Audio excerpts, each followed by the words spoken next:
Sri Lanka will mark her 75th Independence Day tomorrow. And on the eve of our Independence Day, let's remind ourselves of what it means to us as a people and a nation. Sri Lanka is today on bended knee, despite being one of the richest countries in the world in terms of natural resources and her geopolitical position. Our people are resourceful and innovative, and our history is rich and diverse, just as our future should be. We have so much, but we have been left with so little. Who put us here? The world went from sailing ships to spaceships within 75 years. But where have the leaders of our nation taken us over the past 75 years? Do we control our key economic assets? Do we control our own economy? Do we control the Sea of Sri Lanka? Do our people have the freedom to think and express their views and opinions? Are the basic human rights of our people being respected and protected? The answer to these questions will give us the answer to the most important question. At 75 years old, do we control our own destiny? Today, the politics of 75 years ago struggles to contain the dreams of a brand new generation. It is impossible to imprison hope. It is impossible to constrain dreams. It is impossible to hold back the truth. This Independence Day is the day we celebrate not 75 years of the past, but the 100 years to come, the hopes of our young people and the aspirations of future generations. Let's believe in a future where our people will be free of poverty, free of violence, free of manufactured racism, free of division, and free of the lies and corruption that has resulted in the mess we find ourselves in. Let's believe in a future where the truth will reign supreme and our nation will arise. The power of the people is greater than the people in power. The power of the people is indeed greater than the people in power. Good evening and welcome. This is Primetime News on TV1. Let's now take a look at the top stories for tonight.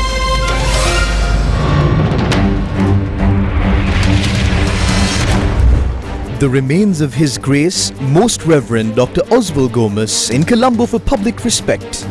Funeral on Monday. All set for the 75th Independence Day celebration at Galle-Face.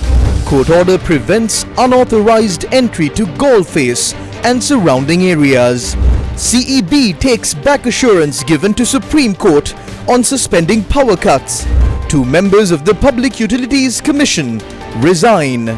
Sri Lanka bondholder group called for domestic debt reorganizing. Ashu Mara Singh reappointed to advisory port. Karu Jayasuriya bestowed with Sri Lanka's highest civil honor. In those stories in detail now. Former Archbishop of Colombo, His Grace, the Most Reverend Dr. Oswald Gomez, was called to eternal rest at the age of 90 during the early hours of Friday the 3rd. The Catholic Church announced that the funeral will take place at St. Lucia's Cathedral in Kotahina on Monday, the 6th of February. Former Archbishop of Colombo, His Grace, the Most Reverend Dr. Oswald Gomez, was called to eternal rest at the age of 90 during the early hours of Friday while being treated at a private hospital in Colombo. The remains of the late Most Reverend Dr. Oswald Gomez was moved to the Bishop's house at noon on Friday, and a special Mass was presided over by His Eminence Malcolm Cardinal Ranjit, the Archbishop of Colombo. The remains will be moved to the St. Anne's Church in Pilapitia, Kelaniya. His Grace, the Most Reverend Dr. Oswald Gomez, was born on the 12th of December 1932 in Kelaniya. He received his primary education at St. Benedict's College, Colombo, and transferred to St. Paul's School, Varakagoda during the war years, then continued his collegiate studies at St. Joseph's College, Colombo. He joined the minor seminary of St. Aloysius Burella on the 16th of January 1950 and was promoted to the major seminary of St. Bernard Burella and received the religious habit on the 31st of August 1951.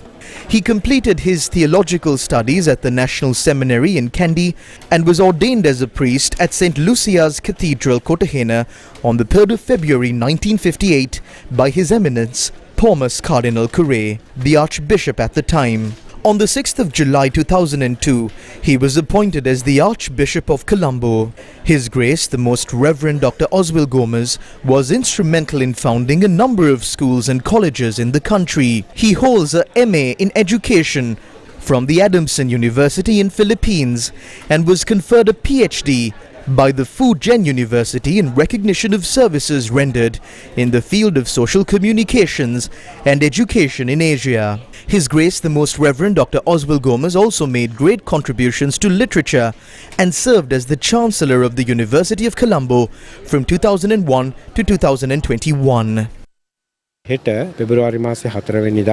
the 4th of February, the remains will be taken to St. Joseph's Cathedral, Anuradhapura. On Monday evening, the remains will be moved to St. Lucia's Cathedral in Kotahena for a special funeral mass. Thereafter, the funeral program will take place at St. Lucia's Cathedral in Kotahena.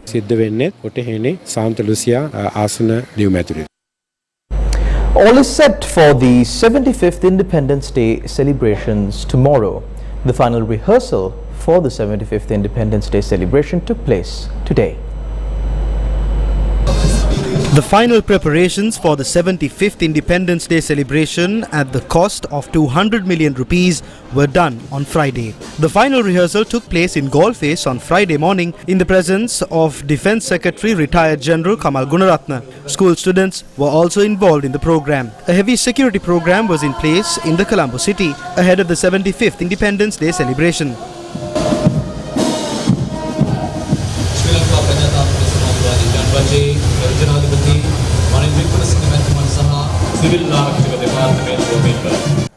Military personnel were stationed across multiple locations in an imposing stance.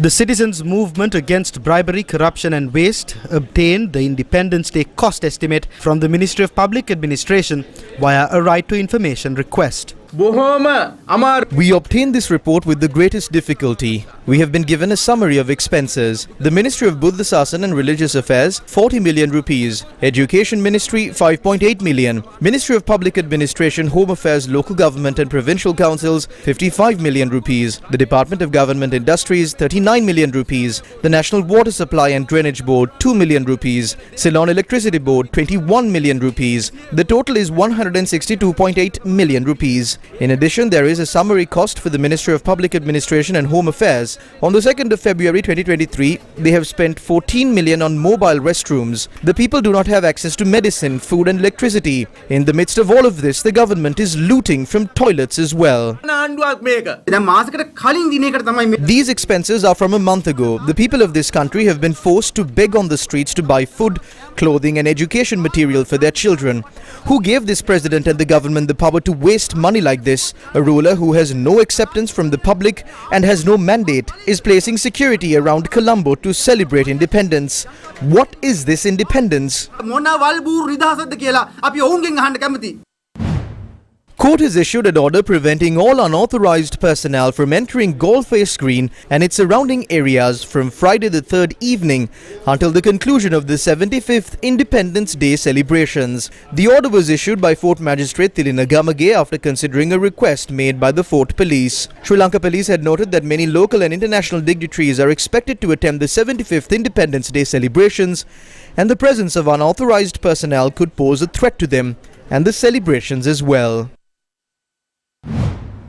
විශේෂයෙන්ම අන්තර්විශ්වවිද්‍යාල ශිෂ්‍ය බල මණ්ඩලයේ සමාජිකයන් නම් කරන ලද සමාජිකයන් පිරිසක් ඒ වගේම The names of those from the Inter-University Students' Federation and other organizations and groups were produced. The magistrate issued the order against them. The order applies to several roads in Kolpiti, Kompanyavidya and Fort. The order was issued as per the Code of Criminal Procedure, preventing them from entering the celebration area from 3 p.m. on Friday to 6 p.m. on Saturday. මේ මාර්ග කීපයකට තුලීම සහ ඒවයි විවිධ සංවිධානය වීම සංවිධාන කටයුතු සම්බන්ධයෙන් තමයි නියෝගය පනවලා තියෙන්නේ. ඒ කියන්නේ උත්සව භූමි ප්‍රදේශයේ 2023 පෙබරවාරි මාස 3 වෙනි දින පැය 15 සිට 2023 පෙබරවාරි 4 වෙනි දින පැය 18 දක්වා කාලය තුල ඇතුළු වීම වළක්වාලමින් අපරාධ සංග්‍රහයේ වගන්ති ප්‍රකාරව ගරු අධිකරණය මගින් නියෝග කරලා තියෙනවා.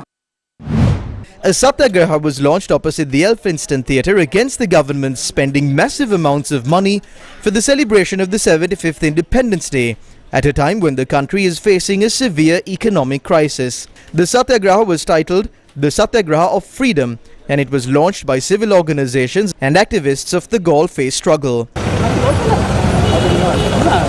A large police force was stationed in Maradana and a police water cannon truck was also moved to the location.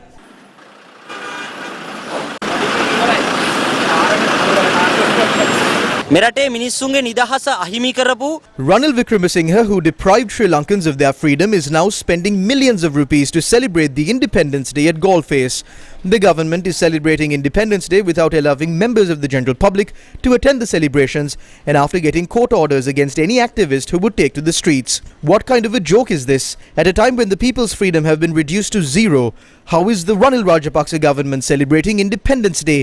මිනිස්සුන්ගේ ජීවිතවල නිදහස අන්තිම බිඳුවට වැටලා තියෙද්දි මේ හොර තක්කඩි රනිල් රාජපක්ෂ ආණ්ඩුව නිදහස සමරන්නේ කොහොමද කියන ප්‍රශ්නේ තමයි අපි අහන්නේ. දූෂිත දේශපාලන පක්ෂව We are expecting freedom from corrupt representatives of political parties who destroyed our country for the past 70 years. Therefore, we will fight for our freedom until this corrupt government is thrown out. ලංචි වෙලා යනකම් අපි මේ නිදහස වෙනුවෙන් අපි සටන් කරනවා. මිනිස්සුන්ට නැති නිදහස. Why should the leaders of our country be celebrating freedom when the people of this country do not have freedom? The corrupt thieves and gangsters have all the freedom in the world. The general public of this country have no freedom in this country. මිනිස්සුන්ට ජීවත් වෙන්න නිදහස නැහැ.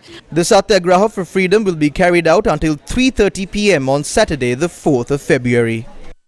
මහජන පීඩාව ඇති වෙන ආකාරයට ඒකරාශී වීම වළක්වාලා මේ සත්‍යග්‍රහය කෙසේද මේක කෙසේද සත්‍යග්‍රහය කියන්නේ මොකද මේ සත්‍යග්‍රහය කියන්නේ මොකද ඉතින් කෙසේද සත්‍යග්‍රහය කියන්නේ මොකද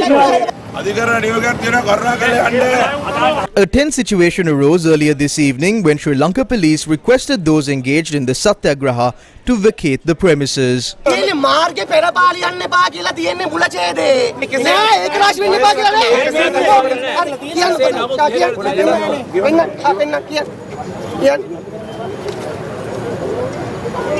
ඒක රාශි වීම හා රැඳී සිටීම. අපි ඔබතුමා කරන්නේ සමස්ත නිලධාරීන් අමාරුවේ දාන එක. අඩුතරම් මේ පේලියක් කියව ගන්න බෑනේ. සමස්ත නියෝගය ලබා දීලා ඊට පස්සේ යටින් කියනවා ඒ කෙසේ වෙතත් කියන්නේ මොකද්ද? උඩ මොන දේවල් කිව්වත් සාමකාමී සත්‍යග්‍රහය කරන අයට ඒකට අවහිරයක් නැහැ කියලා කියනවා. ඔය සරල වාක්‍ය තේරුම් ගන්න නැතුව තේරුම් ගන්න නෙමෙයි. වෙන දේශපාලන අවශ්‍යතාව මත කටයුතු කරන්න යන්නේ. දැන් මෙතන මෙහෙම වාඩි වෙලා හිටියා කියලා දන්නේ මොකද්ද? කාගේද මොකුත් ගෙවෙන්නේ නැහනේ. අපේ අය වාඩි වෙන්න ඔක්කොමලා අපේ කට්ටිය වාඩි වෙන්න CID එකෙන් එකතු වෙලා වාඩි වෙන්න. Several Bhikkhu organizations from the Aragalaya handed over a letter to the Human Rights Commission citing government attempts to suppression on Independence Day. මේ රනිල් වික්‍රමසිංහ කරන්න හදන්නේ Ranil Wickremesinghe is trying to showcase a fake independence. We have been told that a plan is in place to suppress the people who will gather in Colombo. ජල ප්‍රහාරය එල්ල කරලා ඒ වගේ ලොකු මර්ධනකාරී වැඩපිළිවෙලක් කරන්න යන බව අපිට මේ වෙනකොට ආරංචි වෙලා තිබෙනවා. මානවිකම්ෙන් අපි ඉල්ලන්නේ We requested the Human Rights Commission to inquire into this. We cannot allow these politicians to go on like this. We will launch a struggle and the people will gather in Colombo tomorrow. රට පුරාම මිනිස්සු හෙට රැස් වෙනවා කොළඹට. Thereafter, the Bhikkhu organization visited the UN office in Colombo.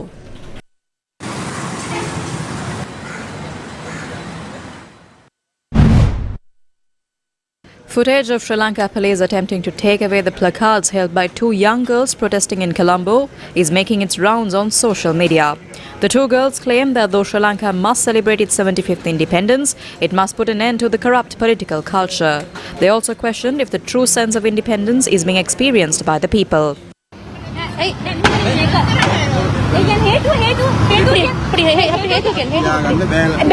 මේ රටේ නීතිය මගේ විරෝධය මට ප්‍රකාශ කරන්න ඕනම තැනක. නෑ ඔබතුමා හේතුව කියන්නේ. ඔබතුමා හේතුව කියන්නේ. ඔබතුමා හේතුව කියන්නේ. අපි මේ කියන්නේ 75 වසරක් දැන් හොඳටම ඇති.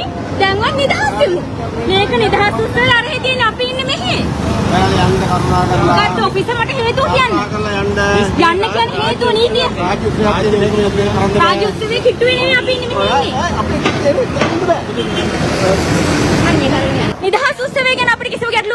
We have no issue about the Independence Day celebration. It's a symbolic thing in our country and it must happen. But our opposition is against the corrupt politicians in the country. The people of this country have no food, medicine, and they have no way to live. At a time when a person who studied hard and made it in life cannot live with the paycheck that he gets, he cannot continue to be silent. What is the issue that these police officers have? From the pharmacy. There is no bandage at the hospital. There are no injections as well. There is no point in asking us to buy these from the pharmacy because we do not have the money to do that. When the doctor prescribed the medicine, he said it will cost between 2,000 to 3,000 rupees. When we went to the pharmacy, they told us that it was 10,200 rupees. If they prescribe 5 types of medicine, the hospital does not have 3 of them. We have to buy those from the pharmacy. We can't continue to do this. 2 types of medicine are not available. I have to skip some meals to buy this medicine.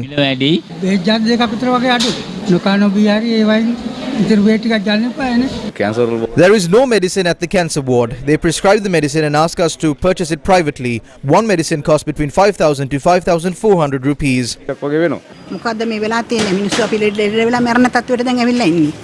Doctors spoke on the severity of the shortages. There is a severe shortage of lenses. I must also say that we are severely affected by the shortage of medicine needed for pregnant mothers. There is a shortage of medicine needed to control excessive blood loss when mothers give birth. Hematology medicine is also in short supply. The severe shortage of medicine needed to conduct surgeries has crippled hospitals in the country. Amoxicillin is a basic drug that should be available at hospitals. The fact that even that medicine is not available at hospitals will speak to the severity of the issue. The medical sector in the country cannot continue like this. There is a risk of us losing control over the spread of non-communicable diseases in the country. Patients do not come to the OPD to get medicine anymore. They don't go to private hospitals either because they don't have money. There is no medicine for diabetes. There is no insulin. One of the most severe diseases in the world is respiratory diseases. We don't have inhalers at hospitals to treat these patients with. These patients live with difficulty in breathing. Both you and I like to live. We have lost our right to live.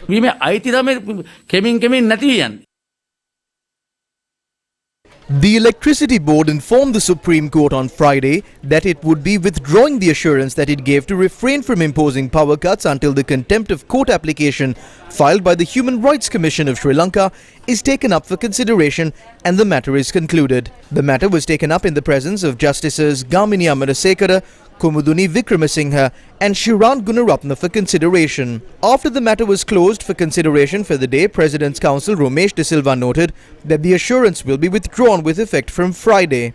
President's Counsel Upul Jayasuriya, appearing for the Human Rights Commission of Sri Lanka, requested for an interim order to prevent the CEB from imposing power cuts during the period of the advanced level examination if the respondent is withdrawing the assurance that it gave to the Supreme Court on Thursday. However, the Supreme Court rejected the request and fixed the matter to be taken up again on the 7th of February at 1:30 p.m. The Ceylon Electricity Board had decided to impose power cuts from Friday. The CEB told Newsfirst that a power outage of 1 hour and 20 minutes will be in effect on Friday, while permission was sought for the Public Utilities Commission of Sri Lanka to impose a power outage of 2 hours and 20 minutes daily from Saturday the 4th to Monday the 6th. Moreover, Udeni Vikramasinghe and Mohan Samaranayake have informed the President that they would be resigning from the Public Utilities Commission of Sri Lanka. Mohan Samaranayake cited multiple reasons including the unprofessional, unpleasant and intolerable work style at the PUCSL, as well as the recent incident where thugs entered the premises and indirectly threatened him. Udeni Vikramasinghe noted that he decided to resign from the PUSL due to personal reasons. The Professionals Trade Union Collective, inclusive of the Government Medical Officers Association, met in Colombo. 40 professional trade unions discussed on measures to oppose the government's unjust tax regime. In particular, we must say that we are ready to show empathy to these insensitive rulers. If they are testing our strength, we are ready to show that strength from now on. On February 8th, you can see that strength. වෘත්තීය සමිති විදිහට වෘත්තීය වේදීන්ගේ වෘත්තීය සමිතිය එකමුතු විදිහට රටේම ඉන්න සමස්ත වෘත්තීය වේදීන් කොළඹට ගේනවා අපි. එදාට බලා ගන්න ඔබට දැනෙන්නේ නැති දේ ඔබට එදාට දැනෙයි. The only answer is that the taxation system should be revised immediately to a reasonable level. If these are not amended, if the decisions taken by the government are firm, we have nothing to do. These necessary measures have to be taken when necessary. අවශ්‍ය ක්‍රියාමාර්ග අවශ්‍ය වෙලාවට ගන්න වෙනවා. රෑඩනියල් දවල් Miguel සෙල්ලම් කරන්න ලෑස්ති වෙන්න එපා. මේක ඉතාම ප්‍රබල ප්‍රශ්නයක්. This is an important matter. We ask them not to play with us. We need a discussion with the president. The president has to tell us who will attend this discussion. We are not opposing taxes. However, there needs to be a just tax policy. 70% of the population are not paying taxes. We are not here to sacrifice the people's well-being for the well-being of politicians. මේ හැම තැනකම තියෙන දේශපාලනය. අපි ඡන්දෙ දෙන්න මේ අපි කාටවත් නැතුව කොහෙන් හරි ඇවිල්ලා මිනිසුන්ගේ සුඛිත ජීවිත නැති කරලා එයාට සුඛිත මුතු ජීවිත හදාගන්න නෙවෙයි. News First with the people. In more local news, Professor Ashu Mara Singha has been reappointed as the Presidential Advisor on Parliamentary Affairs. The reappointment is in effect from the 30th of January 2023, and Professor Ashu Mara Singha confirmed his reappointment to News First. The Elections Commission responded to allegations that monies placed as bonds at the Election Commission are being misused. We'll bring you the details after this short commercial break. News First, main sponsor. Durden's Hospital, dedicated to you. Experience the best in healthcare at Durden's Hospital's new Alfred Place wing. We continue to evolve into a purpose-built hospital of the future, with an ambience built to deliver world-class care. Durden's Hospital, dedicated to you. Welcome back to the news. The ad hoc group of Sri Lanka bondholders, also known as the Bondholder Group, in a letter to the IMF Managing Director confirmed it is prepared to engage with the Sri Lankan authorities in debt restructuring negotiations.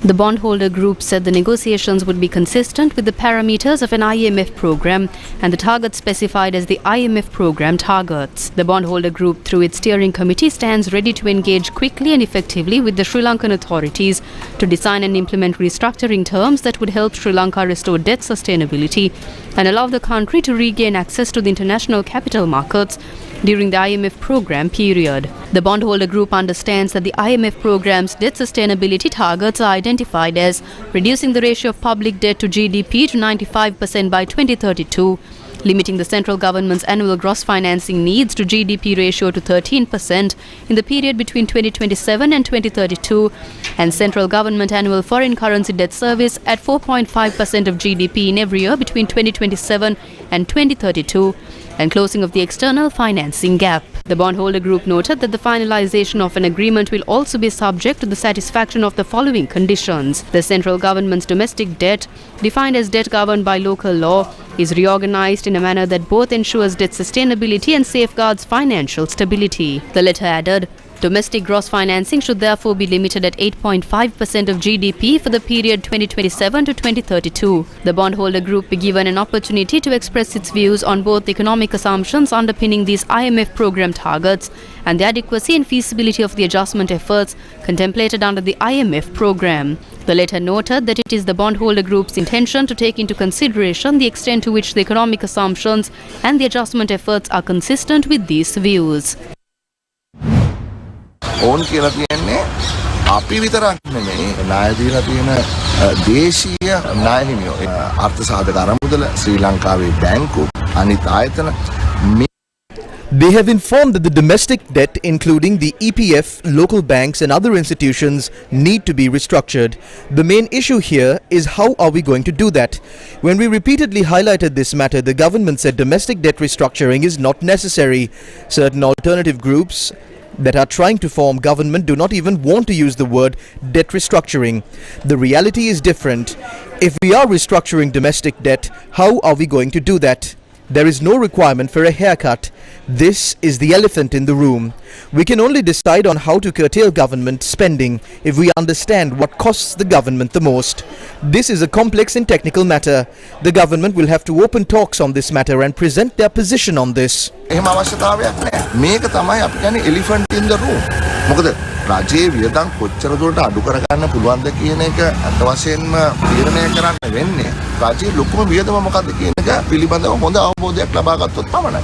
මේක අතිශයින්ම තාක්ෂණික සංකීර්ණ කාරණාවක්. රාජ්‍යයට සිද්ධ වෙනවා. දැන් මේ සම්බන්ධයෙන් කතිකාවතක් ආරම්භ කරලා සාකච්ඡා කරලා පරිශන තියෙනවා බලලා විශේෂඥයන් සමග සාකච්ඡා කරලා ඉදිරිපත් කරන්න ඔවුන්ගේ මතය මොකක්ද කියලා. Chinese Foreign Ministry spokesperson Mao Ning has responded to the comments made by Victoria Noland, who claimed that what China has offered in terms of debt restructuring and relief is not enough. Chinese Foreign Ministry spokesperson Mao Ning responded to journalists at a regular press conference on Thursday and said, quote, rather than jabbing fingers at China's close cooperation with Sri Lanka, the US might as well show some sincerity and actually do something to help Sri Lanka weather through current difficulties, end quote. She added what was said by the US side does not reflect the truth. She went on to know that Export-Import Bank of China has already provided Sri Lanka with a letter to express support for its debt sustainability, and Sri Lanka has responded positively and thanked China for that. The Chinese Foreign Ministry spokesperson also assured that China stands ready to work with relevant countries and international financial institutions and continue to play a positive role in helping Sri Lanka navigate the situation, easing its debt burden and helping it achieve sustainable development. Chinese Foreign Ministry spokesperson Mao Ning said that as to Sri Lanka's debt to the Chinese side, they support Chinese financial institutions in having consultations with Sri Lanka to seek a proper settlement. The car that belonged to billionaire businessman Roshan Vandenayake, the owner of a retail clothing chain, who was recently found dead in a rooftop swimming pool at a house in Palavatta, Battaramulla, was located from St. Joseph's Mawatha in Negombo on Friday morning. The millionaire businessman who had died under mysterious circumstances was identified as 50-year-old Roshan Vandenayake, the owner of a local retail clothing chain. He was last seen on the 30th of January, and on Wednesday, his sister had filed a missing persons complaint with Sri Lanka police. Roshan Vandenayake had been living with his sister in Vallampitiya temporarily and had purchased a house from Palavatta some time back. This house was under renovation, and on the 30th, he had informed his staff that he was going to visit the new house. The body of a millionaire businessman was found last afternoon in a swimming pool at his home in Palavatta by the deceased sister. The individual was identified as Roshan Vandenayake, a well-known name in the apparel industry in Sri Lanka. Roshan Vandenayake left the Vallampitiya residence in his car at 7 p.m. on the night of the 30th, and several calls made by his sister thereafter had gone unanswered. His last call was made at around 7:29 that night. Thereafter, his sister had filed a missing persons complaint with the Vallampitiya police, citing that he was missing and that his mobile phone was inactive. His car was missing and it was discovered abandoned in Negombo on Friday morning. The deceased and another individual has visited the crime scene on the 30th of January in the evening. Moments later, the other individual had come out of the premises and left in the car owned by the deceased. It was revealed that this person was heading to Katnayaka. We are yet to determine whether they had gone overseas or if they are still in the country.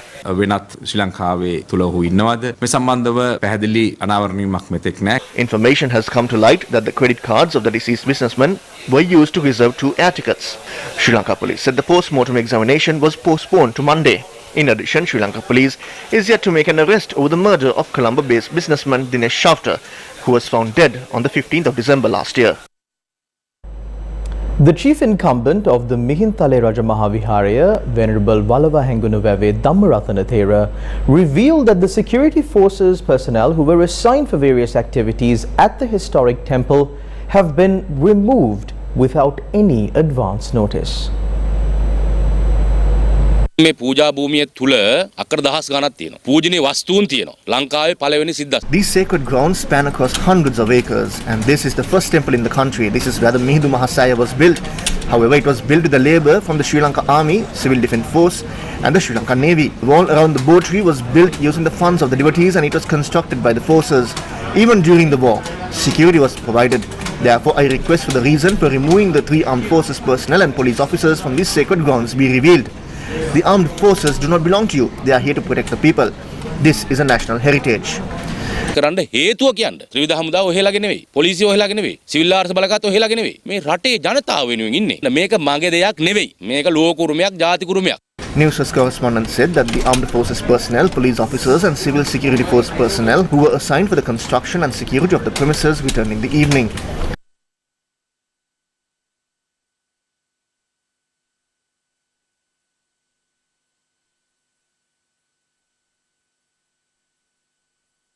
Military spokesperson Brigadier Ravi Hera told Newsfirst that no change was made to security provided to the temple. He noted that due to the shortage of building material, the military personnel assigned to the construction were temporarily removed. Sri Lanka's election headquarters. The National Election Commission dismissed claims that it has misused funds that were placed as bonds for the local government election. The Election Commission refuted claims that the Commission is spending the cash bonds placed for the upcoming local government election due to the financial issues in the country. What happens to the bonds placed for the elections? The Election Commission says that the money placed as bonds by political parties and independent groups are deposited into separate accounts. The Commission added that after the elections, based on the legal provisions, the bonds placed with the Commission are released accordingly. මැතිවරණ කොමිසම නීතියට අනුව කටයුතු නොකරන බව සමාජගත කරන්න විවිධ උත්සාහයන් ක්‍රියාත්මක වෙනවා. There are attempts to spread this notion that the Election Commission is not acting according to the law. This is being done to create displeasure among the people against the Election Commission. The Commission had clearly stated that 186 million rupees that has been received as bonds has been deposited at the Treasury. Therefore, the allegations that the Election Commission is misusing the money placed as bonds is completely false. The People's Action for Free and Fair Elections in a letter to the President have expressed concern over the President's directives for public institutions to refrain from obtaining goods and services on credit basis, and any officer who violates this will be held personally responsible for such expenditure. PAFREL says such statements hinder the election process and requested the President to issue a statement claiming that the directive to the state bodies will only apply after the local government election process is over.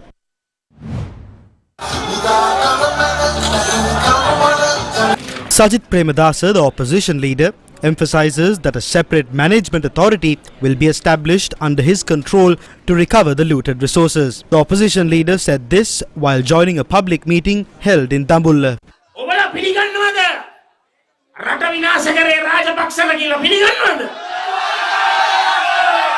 Do you all believe that it is the Rajapaksas who ruined this country? We will establish a separate management authority to recover stolen resources. We will get the help of experts and lawyers who are interested in nabbing thieves without any bias, because there is no difference between race, religion, caste, color and party when it comes to nabbing thieves.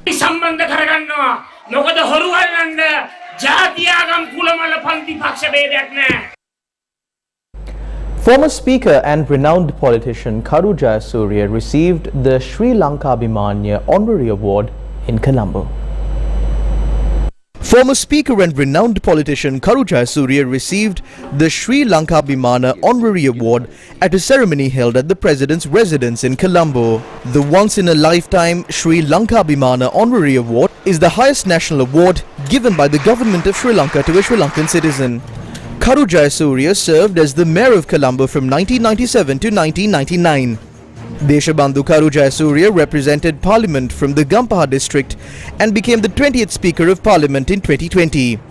In addition, he also held government ministerial portfolios including public administration and home affairs, Buddha Sasana and religious affairs. Deshabandhu Karu Jayasuriya also served as the deputy chairman and chairman of the United National Party and is considered an exemplary figure in Sri Lankan politics. US President Joe Biden has conveyed his best wishes to President Ranil Wickremesinghe and the people of Sri Lanka on the occasion of the 75th anniversary of Sri Lankan independence.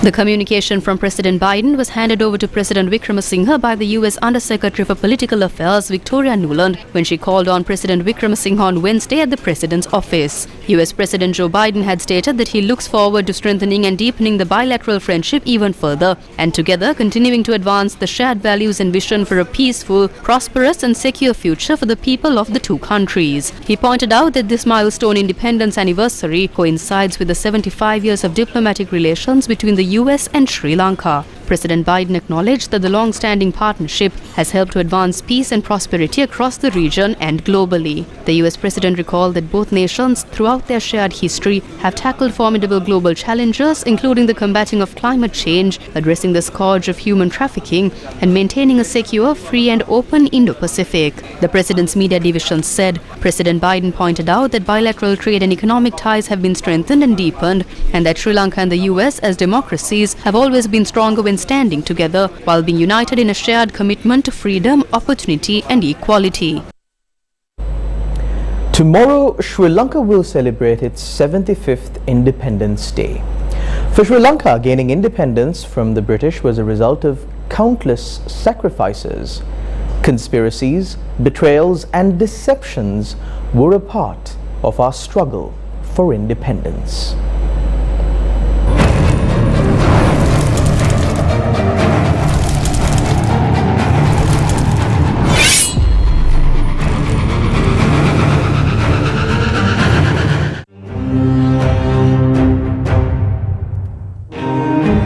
Following a humiliating defeat in Mullaeriyawa, the Portuguese banded together once again in 1594 to launch their next campaign against a Sri Lankan force that refused to bow down. Their plan was a simple marriage. They already had Kusumasana Devi, also known as Dona Katrina, the heir to the kingdom of the hill capital, in their custody in Mannar. The Portuguese planned to give her in marriage to a Portuguese prince and then complete their conquest of Sri Lanka. For this purpose, a 20,000 strong Portuguese army led by Governor Pedro Lopes de Souza marched from Colombo to Mannar.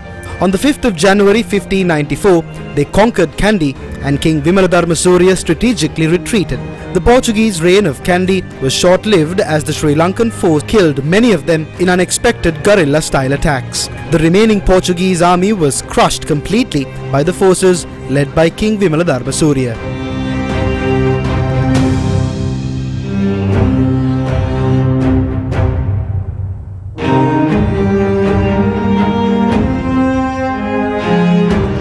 More than 300 years ago, an army of Portuguese soldiers was completely militarily defeated by an army of Kandian Sri Lankan soldiers. This was considered one of the biggest military drawbacks the Portuguese had to face at that time.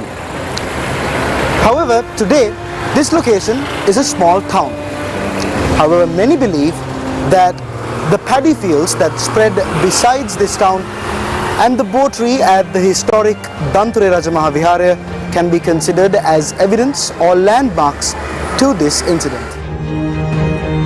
Following the conclusion of the Battle of Danture, King Vimaladharma Surya married Kusumasana Devi, also known as Dona Katrina, in a wedding that lasted 110 days and secured complete control of the Kandian kingdom. දන්තුරේ සටන මෙහෙවන පළවෙනි විමලධර්ම සූරිය ගාව තිබුණ විශේෂ ලක්ෂණය තමයි ඔහු මේ වෙනකොට King Vimaladharma Surya, who led the Battle of Danture, had carefully studied the military tactics of the Portuguese for 3 years. That is what helped him in the battle. He used two strategies in this battle. He first emptied the city of Kandy when the Portuguese approached. This is called a tactical withdrawal. It was King Vimaladharma Surya who used this for the first time in the world. Second, he used all military might he learnt from the Portuguese. This was the first time that Western military strategies and the local strategies merged in a battle. කලේ මෙතෙක් කල් තිබුණු සටන් ක්‍රමයි දෙකම එකතු අවස්ථාවක් තමයි අපිට දන්තුරේ සටනින් දැක ගන්නට ලැබෙන්නේ.